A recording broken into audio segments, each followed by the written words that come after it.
Good evening. Welcome to Grace and Gavel, where truth meets compassion. Today we're talking about the case of Savannah Fontaine Greywind.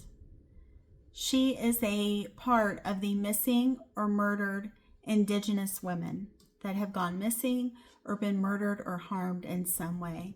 This is a systemic issue. This is a big problem against the Native American population, and it's extremely sad.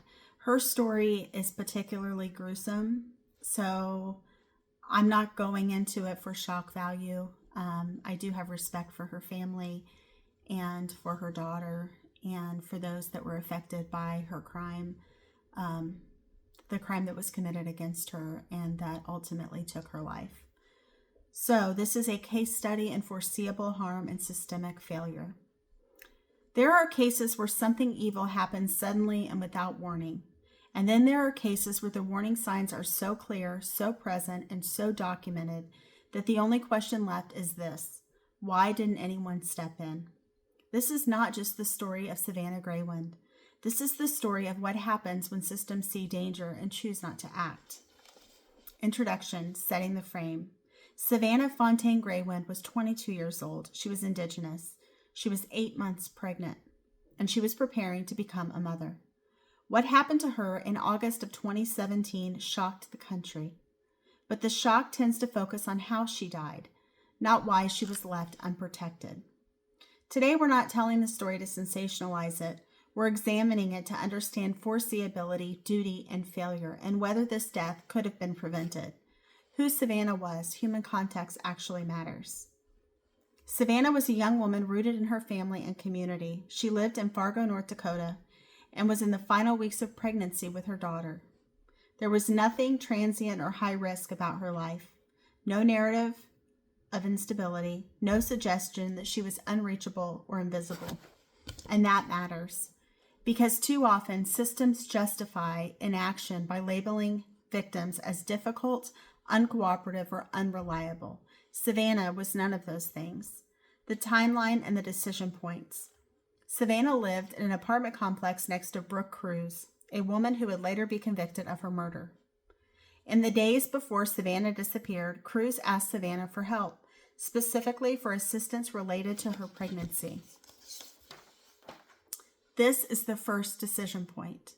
Savannah was asked into a situation involving a neighbor she did not know well, a request that crossed personal boundaries, and a visibly vulnerable physical condition, late-stage pregnancy.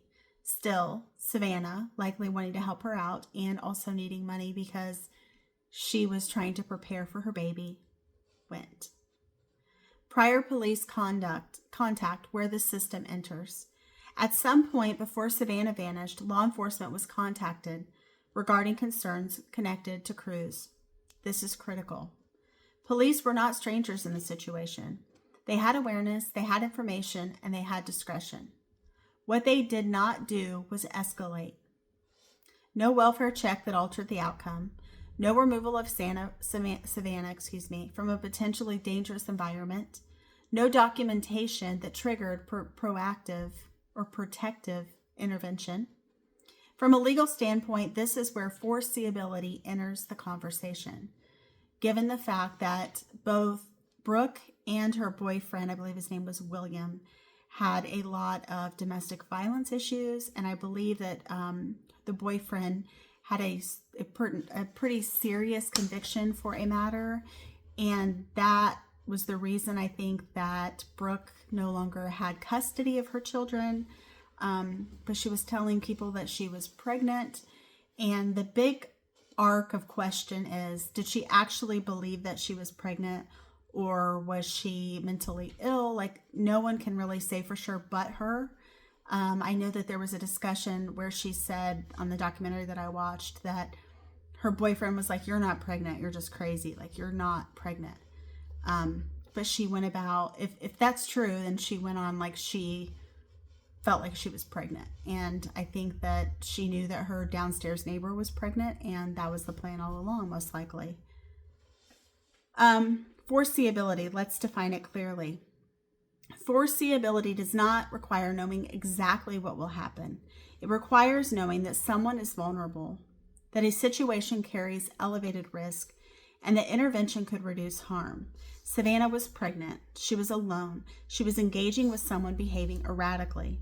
The system did not need to predict murder. It needed to recognize the danger. And pregnant women, this is not the first case of this happening. Pregnant women are especially vulnerable, Pregnant women are especially vulnerable given the fact that there are women out there who want a baby very desperately and are willing to do whatever it takes to get one, which is terrifying if you think about it. On August 19, 2017, Savannah was reported missing. Her family knew immediately that something was wrong. That was not the behavior consistent with her character, her habits, or her priorities. What followed was a search, and then a discovery that would permanently mark this case. Savannah's body was found in the Red River. She had been murdered. Her unborn child had been forcibly removed. The crime was not impulsive. It was deliberate, planned, and violent. The forced C-section alone demonstrates premeditation, medical knowledge, or intent, a willingness to cause extreme harm. This was not an accident. This was not a moment of panic, and it underscores how wrong it is to frame this case as unforeseeable. Arrests and charges, what accountability looked like. Brooke Cruz was arrested and later convicted. Nicholas Poitra was also charged in connection with the crime. Cruz received a life sentence. From a criminal law perspective, individual accountability occurred, but individual accountability does not erase institutional responsibility. Those are separate questions. Should the law enforcement, given their involvement with Cruz and her boyfriend, should they have known that this was a potentially dangerous situation which could result in someone being harmed? I think it's more likely than not that they probably did. And there's also a potential for a civil suit if it comes to that. So systemic failure, proven, not assumed. Let's be precise. Systemic failure does not mean police intended harm. It doesn't mean that they wanted this outcome, because clearly they did not. The gentleman who was doing the investigation seemed kind of shaken by what had ended up occurring. And it means that warning signs were present, discretion was used improperly, and protective mechanisms were not activated. Savannah was not invisible. She was seen, and still no one intervenes. She was actually seen likely going into the apartment, would be my guess. I know that after the law enforcement actually went to investigate, Brooke allowed them to come in 2 or 3 times. But what they didn't know is that she had prepared the scene. Brooke had prepared the bathroom to be able to do the surgery. But then her boyfriend had prepared the chest of drawers to, I believe, put her body in it, which who would think that someone would put the body in a chest of drawers, right? So that makes sense maybe why they didn't see her at that time. So Savannah's case exists within a larger crisis, which I talked about, the missing and murdered Indigenous women that have been murdered and disappeared. This pattern includes delayed responses, lower prioritization. I guess there's the white woman syndrome, which I talked about in the Evelyn Hernandez case and Lacey Peterson case, and missed opportunities for prevention. When cases repeat the same failures, they stop being anomalies, they become evidence. And what could have changed this outcome? Earlier intervention, mandatory escalation, a welfare check with teeth. Did they need to go in and literally turn the apartment upside down? Maybe they would have found her. Maybe they would have saved her life. That would have changed the outcome. But treating vulnerability as a call to action, not a footnote. Justice is not just punishment after death. Justice is prevention. So in closing, Savannah Greywind should be alive. Her daughter should have been born safely. The case is not only about what happened, it's about what didn't happen, and it mattered most. And that is where accountability truly lives. Thank you for tuning in, and I hope you have a great rest of your day. And I hope that you'll come back and see us again soon. Bye-bye.